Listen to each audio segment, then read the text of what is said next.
Hello, and welcome back, subscribers and new viewers, to another video. And wow, there are a lot of you guys. As the subscribers army has reached 1,000, I figured it's high time for me to make a video where you can have an all-in-one about the channel, myself, and future projects, because I don't want you guys to have to go digging through some of my old cringy and terribly audioed videos, so I'm going to be placing everything in this video today. Everything about me and my channel up to date. First and foremost, I go by Stencilfox. I just go by she, her, or they, them. I don't mind either way, and I am straight and demisexual, happily married to my husband a year and a half now, and I am in a completely different place than where I used to be several years ago, because where I used to live in the States was with my family, and there was a lot of chaos that led to stuff that I want to share in a future story time, but the summarization that I have shared already is that I used to grow up under a strict Catholic household with a lot of hierarchy rules of it's my way or the highway, having to mask my emotions, grow up a lot faster than most, and it kind of changed and shaped me to who I am today, on top of all of the wonderful friends, family, found family, and others that I've met throughout my life that have helped me to bring out more confidence in myself. And although it is a slow change, I'm sure that you can also tell if you have seen my older videos from earlier this year or even last year, just the change of how I've been with confidence with my channel and my art and everything. I know that it shows a lot in my art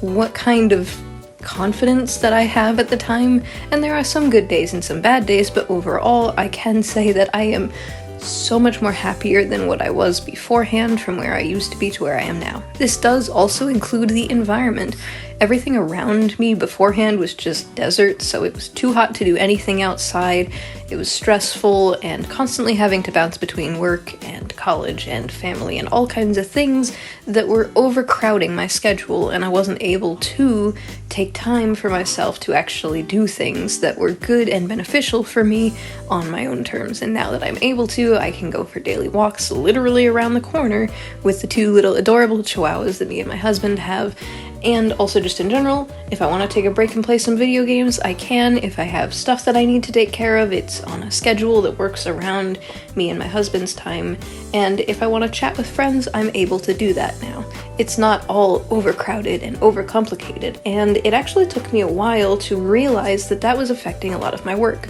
The good majority of the old content that I made was a distraction and an escapism for me that I had fun with, but it was around a different schedule. I was half expecting to be called away every hour, to be told that I needed to do something, or that I actually had to do something, be it saving money by working for 6 to 8 hours a day, multiple days of the week, or what have you, but now the schedule is a lot different. Now, of course, there's still work that has to be done and other things that I have to take care of, but it is a much more adjustable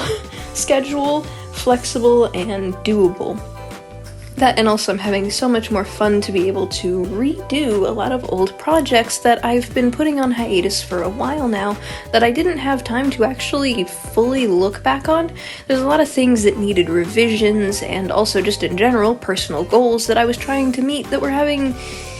difficulty for myself trying to actually reach those. Finding just a different level of expression through my art, passion, and actually being able to complete them instead of it just being me being an overachiever and trying to say that I'm going to do something and then not. This also does kind of have to deal with my hyperfixation problem, and being a visual and kinesthetic learner as an artist, this means that there are a few things that I have to do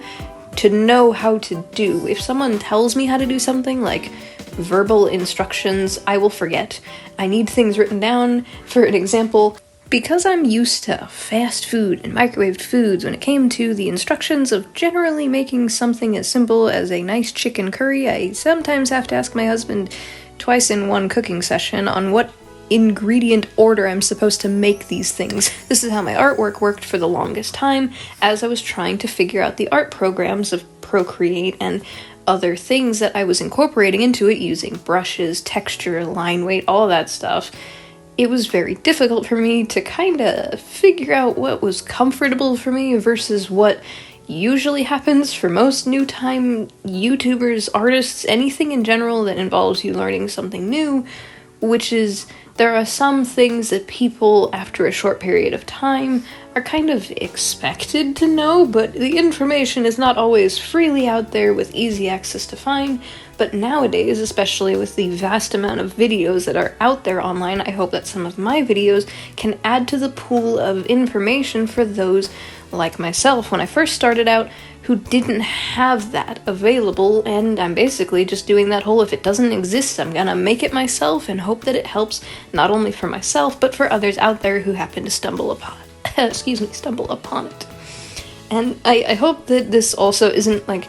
too chaotic of a video or too boring of a video, but either way, I still intend to make this particular video because I'd rather you have all of this stuff all in one area than have to go searching through my channel for it, because some things, be it the old crappy microphone that I used to use or just in general the quality of the video, it doesn't match to where I am today.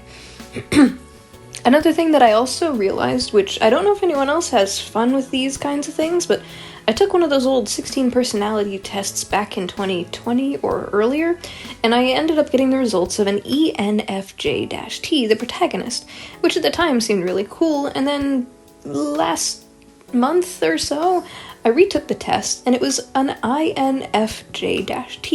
Turbulent Advocate.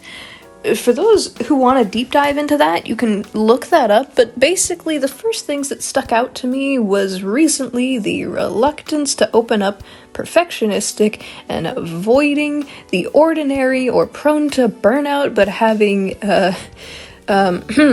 creative, insightful, principled, passionate, and altruistic kind of nature, which, some of that sounds spot on, some of that I'm confused about, and it just gives a little bit more detail from a different perspective, which sometimes can be too overwhelming. Just like anything, if you do something or have something in too much quantity, it can be bad. I feel like that's me with everything that I was trying to unload onto myself that now I don't have to. I'm able to take steps back and be able to plan things and do things, and also if I need to do things on a whim because of my previous experience of having to basically be at a beck and call at a blink's notice, I now have the skill set, so to speak, to be doing such a thing. It's also why I actually am happy that I learned art the way that I did with all of these self-taught stuff, because I feel like if I would have gone down the route of going to an art college or even just taking classes in particular, it wouldn't have suited to what I know that I'm able to do through visual and kinesthetic learning means rather than auditory or any other type of learning methods, which I think has kind of also hindered some things for me where I had to basically fill the gaps that I think school failed me on, but I don't think it's entirely the teachers that I had's fault, because I did learn a lot of things from teachers that didn't even have to teach me certain things. Like I learned how to be more financially stable, and also wants versus needs, and even learned things from some of my close friends on things that are just generally stuff that you learn, sort of like the book smarts versus street smarts kinds of things. And it's really interesting. The more that I've learned about the world around me and myself, the more stuff that I'm able to say, you know what, I'm going to take only so much of this in, because taking things to heart was something that I used to do a lot of, and probably still do to a degree. I'm the kind of sappy person who, if I'm watching specifically a movie that involves sad stuff happening to characters, I'm gonna cry, and if there's a romance that is hinted at, I'm going to absolutely add fuel to the fire because I love that stuff so very much. It's just the kind of person that I am, and that's what led me to where I am today. It's also why I'm happy with the way that my channel has adjusted, because the schedule that I used to have absolutely does not work for how it is today. I used to be posting almost 10 videos a month, and now that I've been able to reduce them down to 4 videos a month, 1 video a week roughly speaking, it's a lot easier for me. And also, now that I am focusing more heavily on my webtoons comic, I'm able to spend the bulk majority of my time working on the main projects that I actually want to. For the ideas that I've got for the channel, I still plan on making art challenges, I still want to share many story times, and recently, with the addition of some of the collaborative voice acting, I'm going to be making more of these projects with a lot more than what I had access to beforehand. The same thing goes for the animation memes, now that I'm learning a new program called ToonSquid, which has keyframes and a whole bunch of other things that Procreate doesn't have. I'm able to smoosh those two programs together to make a lot more than what I was trying to do with limited tools. Excuse me. There's also all of the projects that I've had on the back burner, which I have a little list here that I thought I'd share with you, sort of, I guess elevator pitches is the best way I can explain it, because some of these are only like 2 sentences worth and others are a small paragraph to summarize what I have in mind. The first one is The Prophecy in the Veil. The characters were from a Minecraft roleplay story with some friends back in the day, but I'm the only one who remembers it, really, so I thought it would be fun to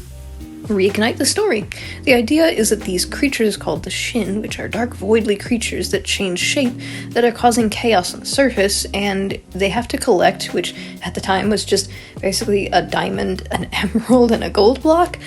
these 3 mind, body, and soul gems of different, like, journeys that they have to take. But Jen is just an ordinary, regular old Minecraft person who just wants to live on their farm and take care of what they have, but is dragged away by these 2 characters, Enmis and Briar, who both say that they need her to side with them, hence the prophecy that needs to be fulfilled of either the world being destroyed or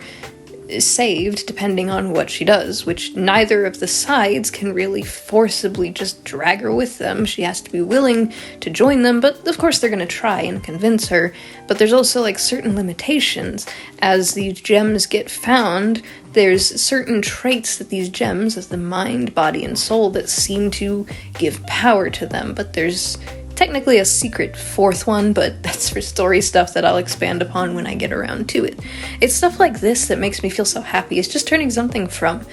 Minecraft into a full-blown story and universe, and that's where the extension of the majority of my stories come from, is I tend to actually find that when I do things collaboratively, I create a lot more than what I would be able to on my own, but apparently even my subconscious has more ideas than I have when I'm awake, such as the world of Astoria, Tales of Stuffies. I've created speed paints and a brief story of what this world is, with the idea of the Godhead theory that these Stuffies, specifically a creature named Lola, finds me and brings me into the storybook world through a portal, and all of these goddess statues that they are praying to so that they don't turn into these half-dreamt, which is like little stitched zombie versions of these stuffies.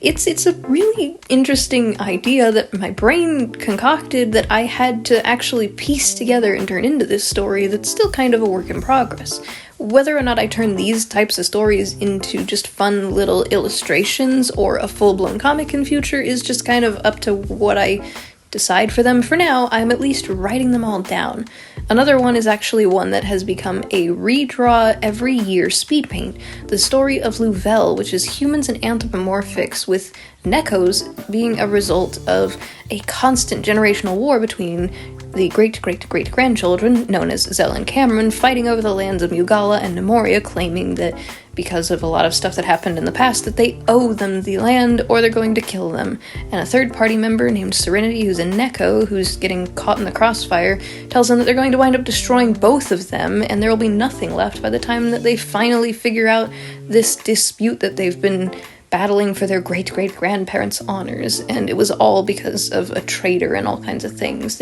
If you want to see that, you can watch the story of Louvel, or you can wait until I do another redraw and update the story with Serenity. The next story that I have, which is going to be a webtoon soon after I get a handle on the Dawn of Gales, is Twilight of Serpents, which is a webtoon revolving around my character Dangel, half demon, half angel, collecting cores, using their powers, or turning them into friends, finding a reaper that seems to be going after these cores, but is actually trying to do cleanup on these things called psychs, which are the remnants of the mushy pile of flesh and a skull, which is the will to live, so to speak, of these zombie-like creatures, as angels and demons go around collecting cores and not able to give them a proper, respectful death. The angels put them in a pedestal of heavenly purgatory forever, and demons absorb them and continuously torment them through the various powers that they have, as Serpent, the only other half-demon and angel, Satan himself, seems to be missing, and there is an ominous godly presence, but is never seen kind of story.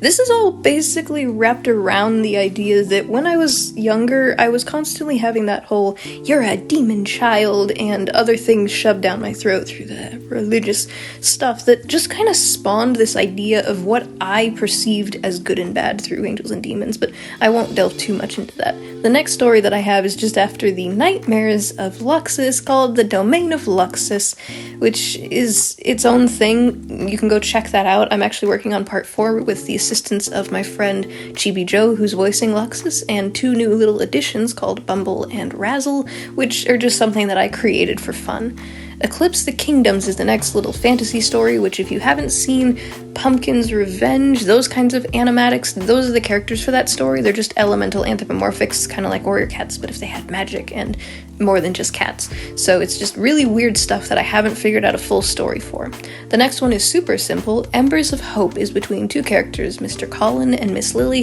who are at a college, they're professors, and they work together in classes, and they have like a cutesy little cheesy romance. I just wanted an excuse to make 2 adorable characters together. The next one, Forsaken Immortality, revolves around my characters Talia, Caleb, Vlad, and a few others, but this used to be a different story. It was a collaboration where you'll see on my channel I've made some fan art for their characters, Aaron and Makoto and a few others, but I won't be continuing any more of that stuff because of cut ties and other things that I can't go into for respectful sakes on both sides of what happened, but it is basically now its own story called Forsaken Immortality with just my characters. Vlad, trying to save his wife, basically went mad scientist, used animal DNA splicing, and unintentionally had created himself the perfect body and form that he wasn't able to give to his wife. He turned himself pretty much into a dragon, and in the consequences of his actions, Talia, Caleb, and a handful of others got spliced with other animal DNA, and it's just this whole story that I'm trying to rework. It's not perfect, and it's a mix of kind of life has to go on, and kind of if you continue to try to drag the past with you and all of these things that you wish you could have done better, it just kind of lives with you and haunts you forever. Stuff like that. There's also the reincarnated universe of Undertale, which is just an alternate universe that I'm working on. I have nothing in mind for that yet. It's just a concept. And then, of course, we have The Dawn of Gales, which is my webtoons that I'm currently working on, which stars Vixie, the protagonist, as she is a guardian in training, her teacher Dax, trying to show her around while teaching her magic from her spell book, the tome book that was passed down from generation to generation, and we learn about the Elder Guardians and also dark magic along the way, and it's, basically, I don't want to spoil anything, but it's a long-standing story that I have rewritten quite a long time ago, over and over again, that I intended to make as a web comic, but didn't really know where I was going to post it until I did a little bit of research on webtoons, ambitiously started posting, tried to figure out a good schedule, and settled upon once a month being able to produce the story. As I already have all of the skeletons and the storyboards and all of that, I just have to actually produce it now and render all of these pages as I'm working on it, and of course through the bonus means through Patreon. If and when I have the need for background characters, this does extend to YouTube videos. I have, for the £10 a month patrons, the option if you want to be added in as a background character or a commission instead, as I've mentioned, those kinds of things, just for fun. The last few stories that I have here is actually a really short one, Fatal Instinct, which I might turn this into a sort of creepy drost for Halloween. This is just an apocalypse story based off of a Nuketown Call of Duty story that was just between me and a friend who were just messing around with the fun shenanigans of the fact that we could just run around this giant, like, 2-street house map thing. At the time, it was a large open world thing, okay? The only other game I had to compare at the time was Saints Row, so I was running around basically just having the time of my life creating these spooky stories where this guy had mannequins, of course, from Nuketown, and my character had just spawned in the house and was remembering the last thing that she had. She was in a helicopter with her crew on a rescue mission, and she doesn't know if this person that she found, who seems to be saying that they're not alone, the enemy is still here, and keeps shooting at these mannequins, and it's like, are they human? Are they mannequin? What's going on? Am I crazy? Is he crazy? Kind of story that I'll leave for when I actually do finish that story. And then the last one is an unknown story. This is actually Nexium, I think, which I didn't realize that I accidentally gave two things the same name. Nexus, I believe, is the planet's name for the world of the Dawn of Gales, but Nexium is an entirely new thing, which is just all of the rest of my characters that don't have a place in the world. Is literally a giant fantasy world full of hybrids, which is just basically going off and doing a bunch of jobs for people, ye old style, which probably was inspired by Fairy Tale with the whole you go up to a billboard and you be like, I want that job, and you complete it and get S rank or A rank missionary things, which also stems from Naruto. And there's a lot that Nexium is just smooshed together. Like I said, it's all of the remaining characters that I don't have a proper story for. It's kind of like a little hub world while they're waiting to be sorted, or that will become their world. It's just fun ideas that I've got, and that's all that I currently have. I know that this is probably one of the longest videos that I've talked in for a while now, and those don't even cover all of the story times that I want to share, some of the shenanigans that used to happen when I was working in different retail jobs, some of the stupid instances that I've done stupid stuff. Also, there's one story that I've been meaning to share for a while now, which is stories with my roommate when I used to live with her, where I tried to take us to get some fast food. And I did a stupid, because there was the restaurant Sonic, the little thing where you drive up into it, and we were in the farthest lane possible, and I nearly gave her a panic attack because I just decided to be all like, Sonic, and I just slammed my steering wheel all the way to the right, not looking at the cars that would have been in the lanes next to me, and somehow magically, as I put my foot on the brake, just registering that I just completely zoned the fuck out and nearly killed us over Sonic fast food. If you want more details on those kinds of stories, then please do stick around, because that's just one of many that I have on my list that I want to share with you all. And of course, some of the more serious stories that if you want to sit through some of them, like I said, I've only just scratched the surface on some of the stuff that I used to grow up with and what it was like and how I actually ended up getting to where I am today through budgeting and friends and all kinds of things that if anyone is interested in hearing that, I have those in mind. But like I said, I've got hundreds of characters, hundreds of ideas, and tons of stuff for this channel planned in store for you, so stick around, and if you have not already, subscribe, because it's only one click away, takes a few seconds, and I always appreciate it, and any other additional support through the links below are always appreciated. And once again, thank you all so very much for 1,000 subscribers and for watching to the end of today's video. Stay possum. I'd like to give a huge thank you to my wonderful patrons, including Frankie Jr. 13. Hold it right there, don't click off this video just yet. Why not check out some playlists of my videos while you wait for the next upload, and if you'd like to support my works and see more, click that link card down below. Patreon exclusive rewards for the Fennec Fox tier includes access to secret artwork, Arctic Foxes get shoutouts at the end of my videos, and early access to art and videos. Red Foxes have the opportunity to be featured when I need background characters or a commission instead. Subscribe for free if you have not already to join the Subscribblers squad, and tag me in some of that artwork and I'll share it in the Subscribblers gallery. Stay possum, and I'll see you later. Bye-bye.